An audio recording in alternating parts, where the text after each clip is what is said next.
நமஸ்காரம். இன்னைக்கு tongue twister அப்படின்னு சொல்ற மாதிரி ஒரு பாட்டினுடைய அர்த்தம் சொல்றேன்.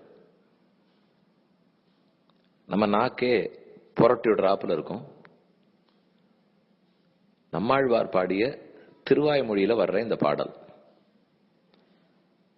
உளனெனில் உளன் அவன் உருவமிவ் உருவுகள், உளன் அலனெனில் அவன் அருவமிவ் வருவுகள், உளனென இளனென இவகுணம் உடமையில் உளன் இரு தகமையோடு ஒழிவிலன் பரந்தே. ரொம்ப அழகான பாசுரம். இதில் ஆழ்வார் என்ன சொல்ல வரார்? உளனெனில் உளன், பகவான் ஒருத்தர் உண்டுன்னு சொல்லுகிறார், கடவுள் இருக்கிறார் அப்படின்னு சொன்னா இருக்காருன்னு தான் அர்த்தம்.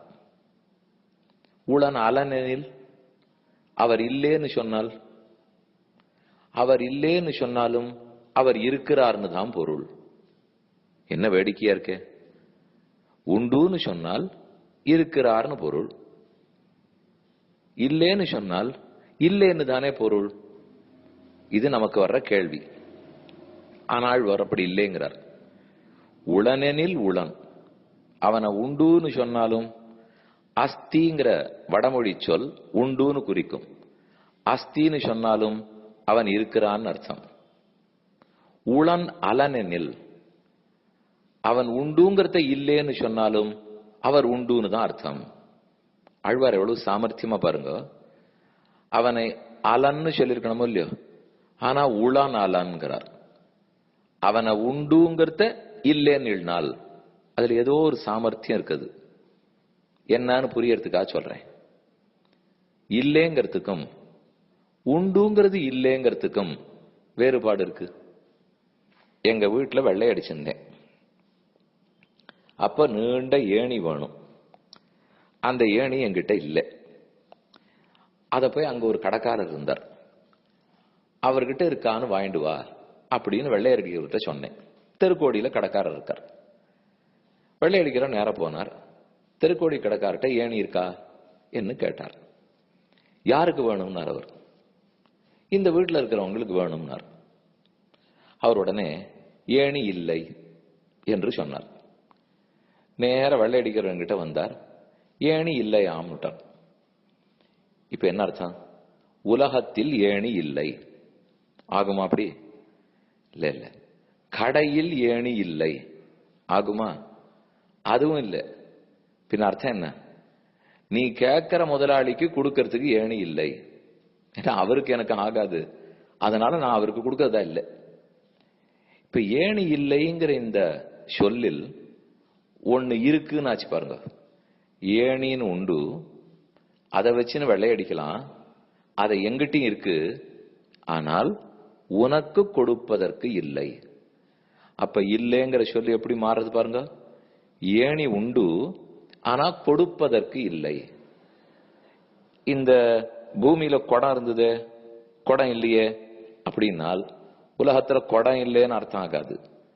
இப்ப இந்த குடம் இங்க இருந்தது 10 நிமிஷம் முன்னாடி, இப்ப எங்க காணும்? அப்போ கொஞ்ச நேரம் முன்னாடி இருந்தது, நேற்று இருந்தது, இப்போது காணும். இருக்கு, ஆனா உனக்காக இல்லை. இங்க இருந்தது, ஆனா இப்ப இங்க இல்லை. அப்ப எந்த ஒரு பொருளை நாம இல்லேன்னு சொல்லணும்னாலும் எதை வச்சு சொல்லலாம்? இந்த பொருளாக இல்லை, இங்கில்லை, இப்போதில்லை. புத்தகம் இல்லைன்னால் அப்போ ஒருவேளை பேனா இருக்குன்னு அர்த்தம். புத்தகம் இல்லைன்னால் மேஜையில இல்லைன்னு அர்த்தம். புத்தகம் இல்லைன்னால் இன்னைக்கு இல்லைன்னு அர்த்தம். இந்த 3 விஷயத்தை தான் இல்லைன்னு சொல்ல முடியும். அப்ப புத்தகம் இல்லைன்னு சொல்லச்சேவே புத்தகம் உண்டுன்னு ஒத்துக்கொண்டு அது அப்புறம் குவாலிஃபை தான் பண்ண முடியும். இங்கில்லை, இப்போதில்லை, இப்படி இல்லை. இதத்தான் ஆழ்வார் சொல்றார். பகவான உண்டுன்னு சொன்னாலும் உண்டுன்னு தான் பொருள். அவனை இல்லைன்னு சொன்னா என்ன தெரியுமா பொருள்? பகவான் உண்டு, ஆனா எனக்கு புரியவில்லை. பகவான் உண்டு, எனக்கு தெரியவில்லை. ஏன் அப்படி சொல்ல வேண்டியிருக்கு பாருங்க. என்ன, உலகத்துல எந்த ஒரு பொருளை இல்லைன்னாலும் பொருளே இல்லைன்னு ஆயிடாது. இன்னொன்னு சொல்றேன் மாற்று கருத்தாகப்பா. குதிரை கொம்பு இல்லை, குதிரை பொங்குங்கிற வஸ்து உலகத்திலேயே கிடையாது. இப்போ குதிரை கொம்புங்கிறது நீங்களும் பார்த்ததில்லை, நானும் பார்த்ததில்லை. முயல் கொம்பு நீங்களும் பார்த்ததில்லை, நாங்களும் பார்த்ததில்லை. அப்ப முயல் கொம்பு இல்லை அப்படின்னு சொல்றதையும் புத்தகம் இல்லை அப்படிங்கிறதும் ஒரே மாதிரி வார்த்தை பிரயோகமா? உங்களுக்கே தெரியும், அந்த இல்லைக்கு பொருளே வேற, இந்த இல்லைக்கு பொருளே வேற. அப்போ ஒருத்தன் கடவுள் இல்லைன்னு சொல்லும் போது எப்ப கடவுள் அப்படிங்கறத ஒன்ன ஒத்துண்டு தானே இல்லைன்னே சொல்ல முடியும். ஏன்னால் குதிரை கொம்புலையும் பாருங்க, குதிரையும் இருக்கு, கொம்பும் இருக்கு. குதிரை கொம்பு தானே இல்ல, குதிரையே இல்லையா, கொம்பே இல்லையா? குதிரையும் இருக்கு, கொம்பும் இருக்கு. அதே போல இவன் கடவுள் இல்லைன்னு சொல்லும் போது இவன் நினைக்கிறபடிக்கு வேணா இல்லேன்னு ஆகலாமே தவிர சர்வாத்மனா இல்லேன்னு எப்படி ஆகும்? அப்படின்னு ஒண்ணு கிடையவே கிடையாதுன்னால் அந்த பொருளுக்குண்டான சொல்லே நமக்கு தெரிஞ்சிருக்க கூடாதே. அப்ப எப்படி நம்ம கடவுள்னு சொல்றோம், இல்ல குதிரை கொம்புன்னு சொல்லிட்டு இருக்கோம்? இப்போ ஆகவே இந்த உண்மையத்தான் ஆழ்வார் விளங்க வைக்கிறார். அவனை உண்டுங்கிற சொல்லாலும் உண்டு என்றுதான் நிரூபிக்க முடியும். கடவுளை இல்லை என்ற சொல்லாலும் உண்டு என்றுதான் நிரூபிக்க முடியும். ஆகவே இறைவன் ரெண்டு வழிகளில் இருக்கிறார். உளனெனில் உளன் அவன் உருவம் இவ்வுருவுகள், உளன் அலனெனில் அவன் அருவம் இவ்வுருவுகள்.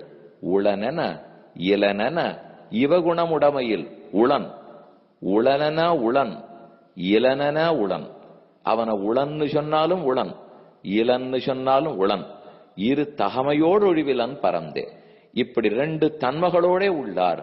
ஒரு தன்மை உளன்கிற சொல்லாலே நிரூபிக்கப்படும் தன்மை, இன்னொரு தன்மை உளநலன். அப்படின்னாலே உளன்கிறத ஒத்துண்டா தான் உளநலனே சொல்ல முடியும். அதனாலதான் உளநலன் என்று சொன்னாலும் உளன்னு தான் ஆகும். என்ன அழகான கருத்து! என் தகப்பனார் வடிக்கையா சொல்லுவார். பல பேரும் கடவுள் குற்றவாளி, கண்ணன் திருடன், கண்ணன் பொய்யன்கிறாளே. கண்ணன் ஒருத்தர் உண்டுன்னு ஒத்துண்டு பொய் சொல்றவர் திருடவங்கிறாளா? இல்லைன்னா கண்ணனே கிடையாதுன்னு சொல்லிட்டு பொய் சொல்றவர் திருடவங்கிறாளா? இப்ப நாஸ்திகர்களை கேட்டா கண்ணனே கிடையாதுன்னுவா, கடவுளே இல்லேன்னுவா. சரி சுவாமி, அவர் தான் இல்லவே இல்லையே, அப்புறம் எப்படி பொய்யன் திருடன்னு சொல்ல? ஓஹோ, தப்பா போச்சுன்னு நாக்க கடிச்சுன்னுட்டு இல்ல இல்ல கண்ணன் உண்டு ஆனா பொய்யன் திருடன்னா. கண்ணன் உண்டு நீர் பாத்தீரா? நான் பார்த்தேனா? உத்தரும் பார்க்கலையே. அப்ப பாரதம் சொல்லித்தானே நம்ம தெரிஞ்சுக்கிறோம். பாரதம்ங்கிற ஒரு பிரமாணத்தின் மூலம், ஒரு சோர்ஸின் மூலம் கண்ணன் உண்டுன்னு தெரிஞ்சுட்டால் அப்ப கண்ணனை பற்றின தன்மை, கண்ணனுடைய குணம், கண்ணன் எப்படிப்பட்டவர்ங்கிறதையும் அதே பாரதத்தை கேட்டுதான் தெரிஞ்சுக்கணும். அதை மட்டும் நானா அவர் பொய்யன் திருடன்னு கற்பனை பண்ணி அவர் தலையில ஏற்றக்கூடாது. அப்ப கண்ணன் உண்டுன்னு தெரிஞ்சுக்கிறதுக்கு பாரதம் வேணும். ஆனா பாரதம் சொன்ன குணத்தை ஒத்துக்க மாட்டேன், நான் சொல்ற தோஷத்தை அவர் தலையில ஏத்தனம்னா இது என்ன லாஜிக் ஆகும்? இப்போ இதைத்தான் நாம் யோசித்து பார்க்க வேண்டும். உண்டு என்றாலும் உண்டு, உண்டு இல்லை, இல்லை என்றாலும் உண்டு.